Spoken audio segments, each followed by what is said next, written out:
Bueno, continuemos con nuestra formación de Semana Santa. Y ahorita me vino a la mente una frase que dice un sacerdote muy querido y muy conocido, que las redes también son para aprender. Y por eso me atrevo a subir a las redes este tipo de información y formación para que estemos conscientes de lo que vamos a vivir en Semana Santa y sigamos conociendo más las cosas de Dios, que son inmensas y son de verdad maravillosas. Continuamos entonces con Trido Pascual, jueves, viernes y sábado santos. Los temas que vamos a ver en este Trido Pascual es Jueves Santo, en donde veremos lo que es la misa crismal, misa de lavatorio de pies y los oficios litúrgicos propios de este día, como es la institución de la Eucaristía, la institución del sacerdocio, el mandamiento del amor que nos deja Jesús a través de todos sus actos y de todo lo que hace, y también pues la oración en el huerto y la entrega que hace Judas de Jesús, la visita de las 7 casas que hace alusión a los momentos en que anduvo Jesús de un lado para otro hasta que fue condenado. Vamos a ver también el Viernes Santo, donde vemos el Vía Crucis, hay un sermón de las 7 palabras y los santos oficios vespertinos, incluyendo pues la adoración de la cruz, el pésame a María, el rosario de los 7 dolores y la procesión del silencio. Y el tercer tema es Sábado Santo, en donde vemos el Vía Matris y todo lo que incluye la Vigilia Pascual, que es una celebración hermosa, es la celebración más grande que tenemos en la iglesia y también pues es muy extensa, que ya la iremos detallando en el tema que nos corresponda. Pues vamos con Jueves Santo, también conocido como la Última Cena, o el lavatorio de pies, o la institución de la Eucaristía, o muchas cosas que decimos del Jueves Santo. ¿Qué vamos a ver? Bueno, ¿cómo transcurre el Jueves Santo? Iniciamos con la misa crismal, que puede ser a las 9 o 10 de la mañana, dependiendo del lugar.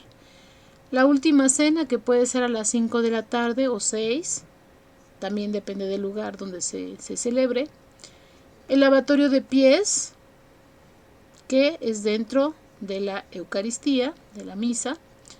La bendición del pan, que es también dentro de la misa. Y el traslado del Santísimo, que es después al concluir la misa. Y la adoración del Santísimo, que es toda la noche o hasta que se cierra el templo. Después de haber celebrado la entrada de Jesús en Jerusalén en el Domingo de Ramos y de unos días antes de la Pascua, llega un día clave en la Semana Santa, el Jueves Santo. Es el día que da comienzo al Trido Pascual y empieza la pasión de nuestro Señor. El Trido Pascual, de latín Triduum Paschale, es el periodo de tiempo en el que la liturgia cristiana católica y no católica conmemoran la pasión, muerte y resurrección de Jesús de Nazaret y constituye el momento central de la Semana Santa y del año litúrgico. Vamos a aclarar que este momento es muy importante no solo para los católicos, sino para todos los cristianos. Es decir, cristianos que profesan una fe diferente a la católica, que no comulgan con la profesión de fe católica, pero que sin embargo siguen y de alguna forma viven de manera cristiana. Estamos hablando de algunas personas que les llamamos protestantes o hermanos separados, que se dicen cristianos, evangélicos y otra serie de sectas que pues también la Semana Santa es Semana Santa para ellos. Los mismos judíos celebran la Pascua sin ser católicos ni seguidores de Cristo. Ya veremos más adelante por qué. Y de hecho pues Jesús por eso comienza a festejar la Pascua desde este día, dejándonos esta nueva Pascua. Ok, ya sabemos que entonces este momento es el momento central de la Semana Santa y de nuestro año litúrgico. Vamos a empezar con la misa crismal. ¿En qué consiste la misa crismal? Bueno, en cada diócesis, la cabeza de toda esa iglesia local, la cabeza es un obispo. Hay lugares en donde se llama arquidiócesis porque es muy grande el territorio y porque además es muy antigua la diócesis. Es el caso de nuestra Ciudad de México, que tiene una arquidiócesis y a la cabeza está un arzobispo. Nosotros pertenecemos a una diócesis, que es la diócesis de Iztapalapa, que se acaba de formar hace muy poquito, hace un poquito más de un año. Dejamos de ser parte de la arquidiócesis para pasar a ser una nueva diócesis llamada Iztapalapa. Y lo mismo pasó con Azcapotzalco y con Xochimilco. Entonces tenemos 3 nuevas diócesis recién erigidas o recién formadas, porque estas diócesis eran parte de la arquidiócesis por ser la Ciudad de México, pero ya es tan grande nuestra arquidiócesis y tan grandes también estas pequeñas diócesis que tuvieron que hacerse independientes. Por lo tanto, la diócesis de Iztapalapa tiene en su cabeza, un obispo. Nuestro obispo se llama Jesús Antonio Lerman Olasco. Y él tiene un lugar que conocemos como catedral. Catedral de Iztapalapa. ¿Cuál es? Lo que conocíamos como el templo del Señor de la Cuevita. O ¿cómo le llaman? Pues sí, el Señor de la Cuevita es ahí el Santo Sepulcro, el Señor del Santo Sepulcro, que está ahí por el metro Iztapalapa, sobre Avenida Ermita Iztapalapa, que es la que viene. Ahí vemos, ¿no? Es la Cuevita, mejor conocida como la Cuevita. Entonces, en ese lugar, que es la catedral de nuestro obispo, se celebra por la mañana, el Jueves Santo, la misa crismal, en donde todos los sacerdotes de esa diócesis acuden a misa para renovar sus votos sacerdotales, pero también acuden porque ese día se consagra todo el Santo Crisma y todos los óleos benditos que van a utilizar los sacerdotes de cada parroquia que corresponde a esa diócesis. Aquí quiero subrayar que el único que se consagra es el Santo Crisma. Los otros óleos benditos solamente, y perdón la redundancia, se bendicen. ¿Sí? Estos son los que se utilizarán todo el año en los bautismos, unciones de enfermos, confirmaciones, entre otras celebraciones. ¿Y por qué dice entre otras celebraciones? Básicamente estos óleos benditos y el Santo Crisma se usan para los sacramentos, pero también cuando se erige un templo se usa para consagrar el templo, y en el caso del altar también, siendo nuevo, tiene que consagrarse ese altar y por lo tanto se requiere de Santo Crisma para ungir tanto el altar como el templo. Por eso les dicen aquí que entre otras celebraciones, pero lo usamos más y durante todo el año. Bueno, lo usa el sacerdote, nosotros no. En los bautismos, en las unciones de enfermos y en las confirmaciones. En el caso de las confirmaciones y cuando hay ordenaciones sacerdotales, es el señor obispo el que hace estas celebraciones. Es el ministro. Recordemos que hay un ministro en cada celebración de sacramentos, y en el caso de las confirmaciones y del orden sacerdotal es el obispo directamente, el ministro.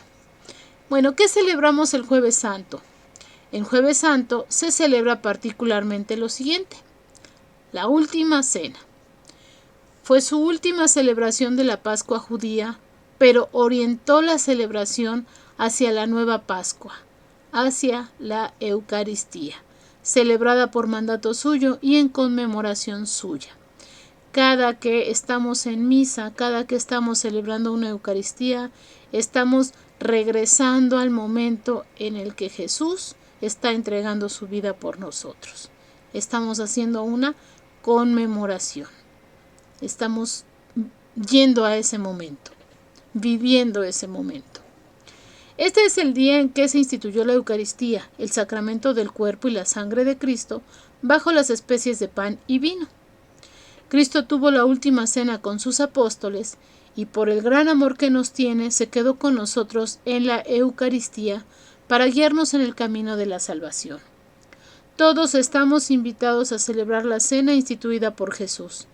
Esta noche santa, Cristo nos deja su cuerpo y su sangre. Revivamos este gran don y comprometámonos a servir a nuestros hermanos, así como Él lo hizo. Nos deja este mandamiento tan bonito: ámense los unos a los otros como yo los he amado.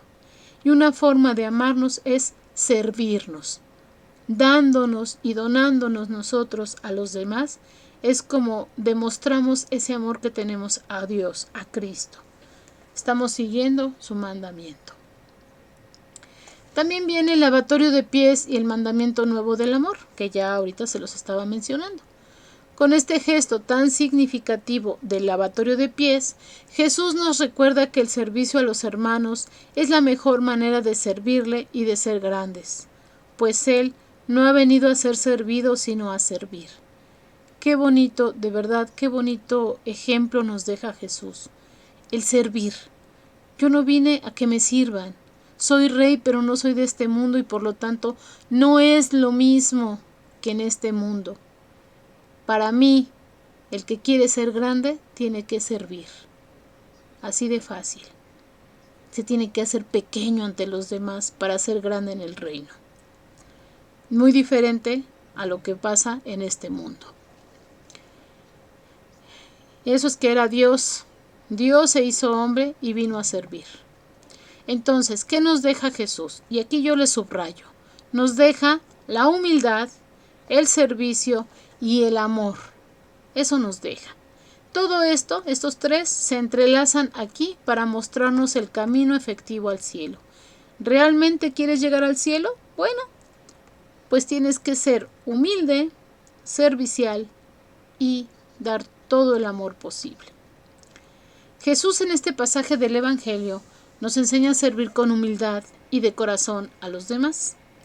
Este es el mejor camino para seguir a Jesús y para demostrarle nuestra fe en Él. Recordar que esta no es la única vez que Jesús nos habla acerca del servicio. Debemos procurar esta virtud para nuestra vida de todos los días. No nada más ahorita que estamos preparándonos para llegar a la Pascua, no nada más en los momentos en donde nos sentimos amenazados o nos sentimos que estamos perdiendo a Dios o el reino, porque a Dios no lo perdemos, nosotros nos alejamos. No nada más es en ese momento, es todos los días de mi vida. Tenemos que vivir como servidores unos de otros. Yo creo que esto lo debemos enseñar a nuestros pequeños desde muy chiquitos. Vamos a vivir para servir. No importa lo que hagan los demás, no somos jueces de nuestros hermanos. Dios no nos puso como juez de ninguno de nuestros hermanos. Lo importante es que yo sirvo porque veo en mi hermano a Cristo mismo. Cuando aprendamos a ver a Cristo en cada uno de nuestros hermanos, vamos a poder vivir como servidores unos de otros. Aquí esto se los puse de otro color porque no es el lavatorio de pies ni el mandamiento nuevo, pero es importante que sepamos que en esta celebración se canta de nuevo el Gloria. Si se dieron cuenta, durante toda la Cuaresma no se ha cantado el Gloria.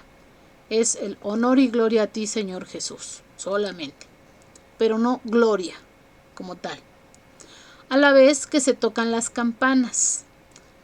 Y cuando termina, las campanas dejan de sonar y no volverán a sonar hasta la vigilia pascual en la noche santa. Es decir, ese es el último momento en que vamos a oír las campanadas, porque el viernes no vamos a escuchar campanadas, ni el sábado santo, hasta en la noche que tenemos la celebración de la vigilia pascual. Importante saberlo. También se festeja, se conmemora, se celebra la institución de la Eucaristía y del sacerdocio. Por eso es muy importante que ese día tomemos en cuenta a todos nuestros sacerdotes. Pidamos a Jesús, pidamos a Dios por cada uno de ellos. Dar gracias por su vida, porque están con nosotros. Realmente tenemos ya muy pocas vocaciones, por eso es importante seguir orando para que Dios nos envíe más vocaciones sacerdotales, pues necesitamos de ellos. De otra forma no vamos a poder tener a Jesús en la Eucaristía. Entonces ese día Jesús instituye el sacerdocio y por lo tanto es muy importante festejar y felicitar a nuestros sacerdotes. Y un buen regalo que podemos hacerle es oración por ellos. Oración por cada uno de nuestros sacerdotes, de los que conocemos, de los que nos han administrado algún sacramento, de todos nuestros sacerdotes. Entonces, este día se instituye la Eucaristía, el sacramento del cuerpo y la sangre de Cristo, bajo las especies de pan y vino. Cristo tuvo la última cena con sus apóstoles y por el gran amor que nos tiene, se quedó con nosotros en la Eucaristía. Esto fue para guiarnos en el camino de la salvación. Como Jesús piensa en todo y en todos. Él, siendo Dios, piensa también como hombre al hacerse hombre y sabe que somos débiles y que necesitamos una fortaleza, un acompañamiento, y nos deja como guía esta Eucaristía para llevarnos a la salvación. Todos estamos invitados a celebrar la cena instituida por Jesús. Para poder celebrar la Eucaristía es necesario el sacramento del orden, es decir, del orden sacerdotal. Por eso también es día del sacerdocio. Mientras tengamos sacerdotes vamos a poder disfrutar del sacramento de la Eucaristía. El día que ya no tengamos sacerdotes, Jesús ya no va a poder estar en cuerpo y sangre con nosotros. Por eso debemos valorar mucho a nuestros sacerdotes. Para que in persona Christi, es decir, en la persona de Cristo, el pan y el vino se conviertan por la acción del Espíritu Santo en el cuerpo y la sangre de Cristo. ¿Sí? Este momento tan importante se llama transubstanciación. El momento en el que el cuerpo, el pan deja de ser pan para convertirse en el cuerpo de Cristo y el vino deja de ser vino para ser la sangre de Cristo. Este milagro tan bonito, tan importante, se llama transubstanciación. Y cuando el Espíritu Santo baja para que esto pase, se llama epíclesis. Jesús les otorga el gran don del sacerdocio a los apóstoles y en ese momento los apóstoles, además de ser sacerdotes, después de haberse pasado mucho tiempo en oración para que llegara el Espíritu Santo el día de Pentecostés, ellos llegan a ser obispos de sus comunidades. Pero entonces Jesús deja en los apóstoles el sacramento del orden sacerdotal y les da la potestad de continuarlo por la imposición de manos y la oración. Esta imposición de manos es propia de los sacerdotes y obispos, no de los laicos, ¿sí? Tenemos que tener mucho cuidado con esta acción, que es la imposición de manos. También Jesús pasa por la oración en el huerto de Getsemaní. Un momento muy difícil para Jesús, un momento muy fuerte, porque se siente solo, se siente abandonado, se siente traicionado, se siente todo lo más mal que se puede sentir un ser humano. Jesús lo siente. se siente abandonado por todos, sus amigos, por su mismo padre. Y es cuando dice: Padre, que no pase este cáliz, que no tenga él que sufrir ese momento, pero si es tu voluntad, que se haga.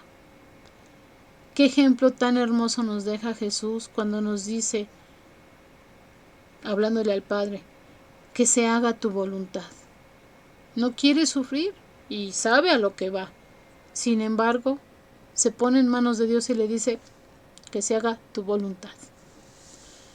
Tras la última cena, Jesús va a Getsemaní a orar junto con los 11, porque Judas Iscariote ya había abandonado el cenáculo, es decir, había dejado a Jesús cuando estaba lavando los pies y cenando con sus discípulos. Él salió para ir a entregarlo, para ir a venderlo. Allí Jesús hace oración, reza para pedir fuerzas a su Padre del cielo y poder cumplir su voluntad, lo que exigirá su entrega total. Allí ya empieza a sentir el abandono de sus discípulos, porque les dice: no pueden estar en vela conmigo ni una sola hora, no me pueden acompañar en este momento tan importante para mí. Y los discípulos pues se habían quedado dormidos. Es una costumbre piadosa ese día hacer la visita de los 7 monumentos o las 7 casas, así lo conocemos, la visita de las 7 casas. El padre Alberto es más expresivo, más ilustrativo y nos dice que mucha gente la hace como la visita de las 7 garnachas, y es la verdad. Mucha gente va a los templos, hace la visita de las 7 casas, pero con el fin de nada más pisar 7 templos y decir ya la hice. Entran, se persignan y se salen. No se dan cuenta que está Jesús en un monumento esperando a que lo acompañemos en la oración. No llevamos siquiera una pequeña oración para hacerla en ese lugar y decir: Señor, te acompañé en esos 7 momentos en donde tú estuviste de aquí para allá, de Pilatos a Herodes, de Herodes a Caifás y esos momentos tan difíciles desde que fuiste tomado preso.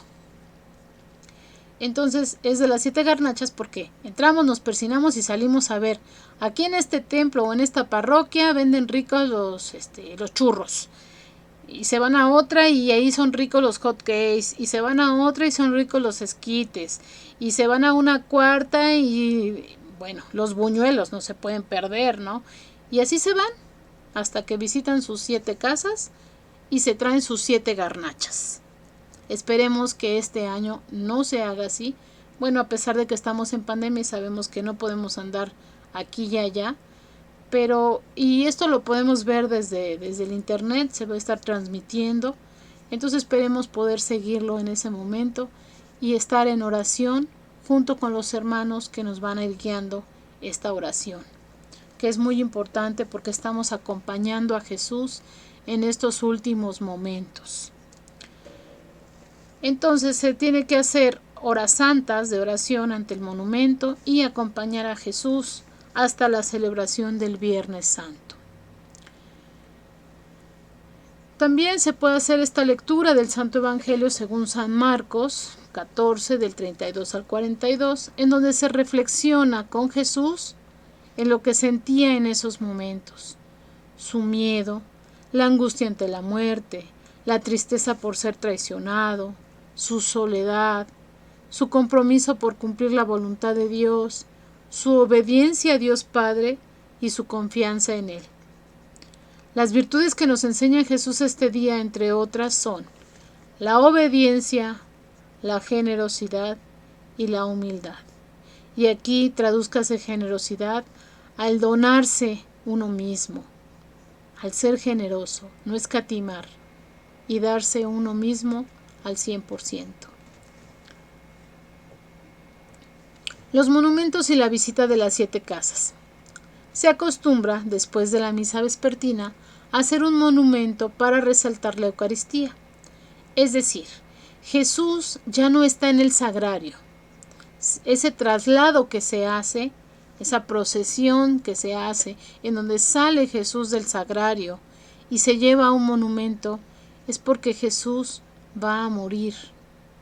Ya no va a estar más en el sagrario hasta la resurrección, hasta la Pascua.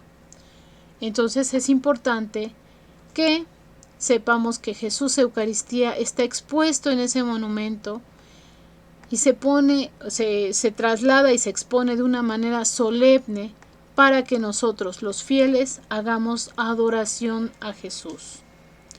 La Iglesia pide dedicar un momento de adoración y de agradecimiento a Jesús, un acompañar a Jesús en la oración del huerto, en recordar esos momentos tan difíciles que ha pasado Jesús, que nosotros también hemos pasado, y Él, sin necesidad de hacerlo, porque es Dios, porque es el Hijo de Dios, Él lo hizo para estar con nosotros, lo hizo para quedarse con nosotros, para que se nos perdonaran nuestros pecados y podamos llegar a esa vida eterna que nos ha prometido. Es por esta razón que las iglesias preparan sus monumentos y es un día solemne. En la visita de las 7 iglesias o 7 templos se acostumbra llevar a cabo una breve oración en la que se dan gracias al Señor por todo su amor al quedarse con nosotros. Esto se hace en 7 templos diferentes y simboliza el ir y venir de Jesús en la noche de la traición, cuando es tomado preso. Es a lo que refieren cuando dicen traerte de Herodes a Pilatos. Es una de las tantas veces que anduvo de aquí para allá y de allá para acá. Nadie se quería hacer responsable, nadie se quería hacer cargo de condenar a Dios, de condenar a Jesús. Sin embargo, pues después de mucho ir y venir, terminaron condenándolo. Bueno, ahora vamos a ver por qué esta cena judía, por qué esta cena pascual, de dónde viene la cena que Jesús tenía con sus discípulos, por qué celebraban la cena de Pascua, que ya lo hacen los judíos desde hace muchos años, antes de que Jesús naciera, y por qué Jesús viene a hacer o a instituir una nueva Pascua, Él siendo la cena de todos nosotros. Bien, entonces, hace miles de años los judíos vivían en la tierra de Canaán, pero sobrevino una gran carestía y tuvieron que mudarse a vivir a Egipto. Todo esto lo podemos leer en nuestra Biblia, en el libro de Génesis, después de la narración de Abraham. Vamos a leer que vino José y todo lo que trajo consigo el que José hubiera llegado a Egipto. Entonces dice que los judíos o israelitas vivían en la tierra de Canaán, pero sobrevino una gran carestía y tuvieron que mudarse a vivir a Egipto, donde el faraón les regaló unas tierras fértiles para que pudieran vivir, gracias a la influencia de un judío llamado José, conocido como el Soñador, un hebreo, un israelita que se llamaba José, el cual sus hermanos habían vendido a unos mercaderes como esclavo. Después de muchos años, los israelitas se multiplicaron muchísimo en Egipto y el faraón tuvo miedo de que se rebelaran contra su reino.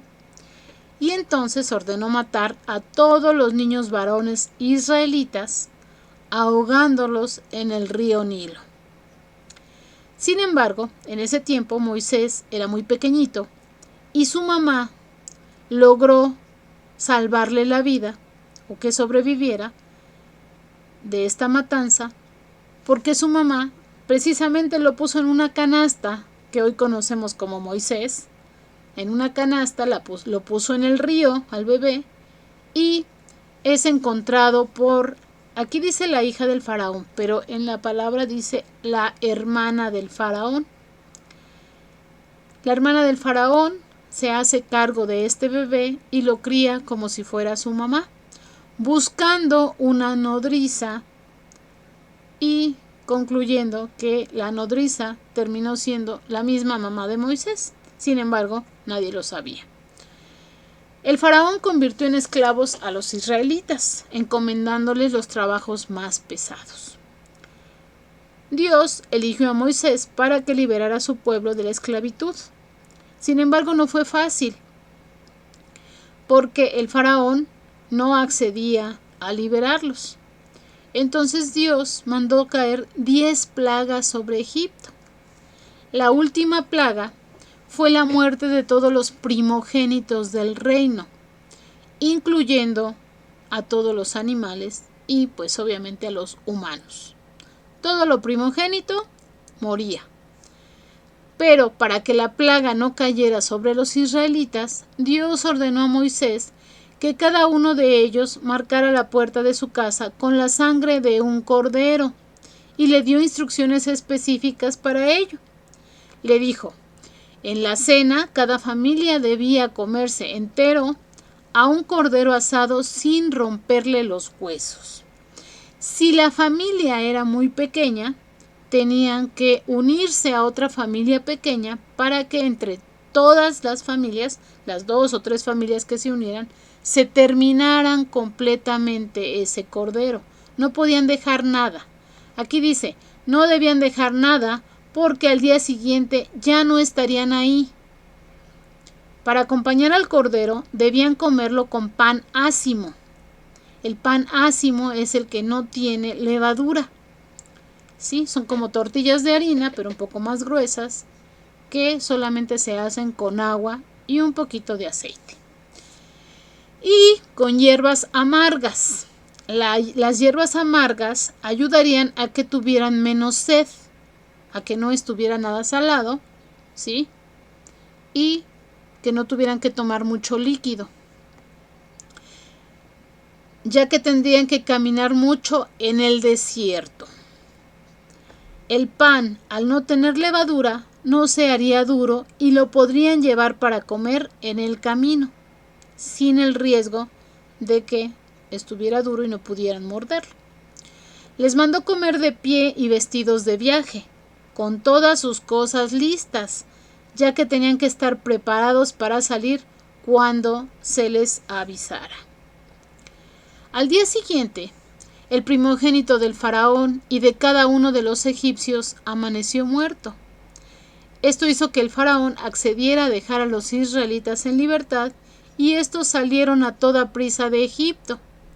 El faraón pronto se arrepintió de haberlos dejado ir y envió a todo su ejército para traerlos de nuevo. Dios ayudó a su pueblo abriendo las aguas del Mar Rojo para que pasaran y las cerró en el momento en que el ejército del faraón intentó pasar. Desde ese día, los judíos empezaron a celebrar la Pascua, en la primera luna llena de primavera, que fue cuando Dios los ayudó a liberarse de la esclavitud en Egipto. Pascua quiere decir paso, es decir, el paso de la esclavitud a la libertad, el paso de Dios por sus vidas.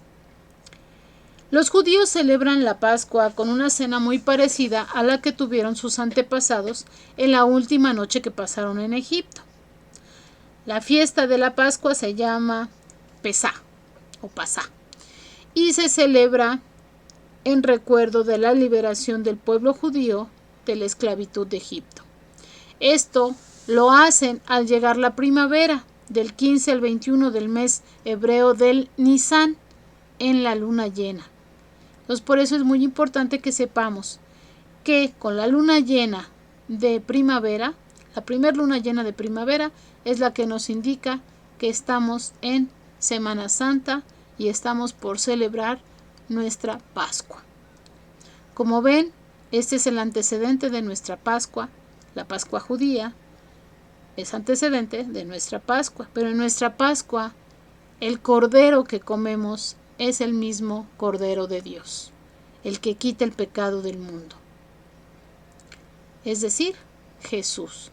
Jesús se ofrece como Cordero, así como los judíos en su momento en Egipto comieron el Cordero que los llevó a la salvación. así nosotros comemos el Cordero que es Cristo, que nos lleva a la salvación. Ellos obtuvieron su libertad. Nosotros obtenemos también la libertad del pecado y nos lleva a la vida eterna. Es muy importante que sepamos esto porque estamos por iniciar nuestra Semana Santa y debemos saber qué estamos viviendo. Le vamos a dejar hasta aquí por esta ocasión y en la siguiente sesión vamos a ver lo que falta del Tríodo Pascual, que es Viernes Santo y Sábado Santo. ¿Alguna duda hasta aquí? ¿Comentario? ¿Sugerencia? Bueno, les agradezco mucho. Les pido por favor que si les gusta me sigan en Twitter, en YouTube. Estamos subiendo los videos a mi página Norma Goicoechea y pues aquí estamos para lo que necesiten. Gracias y excelente tarde.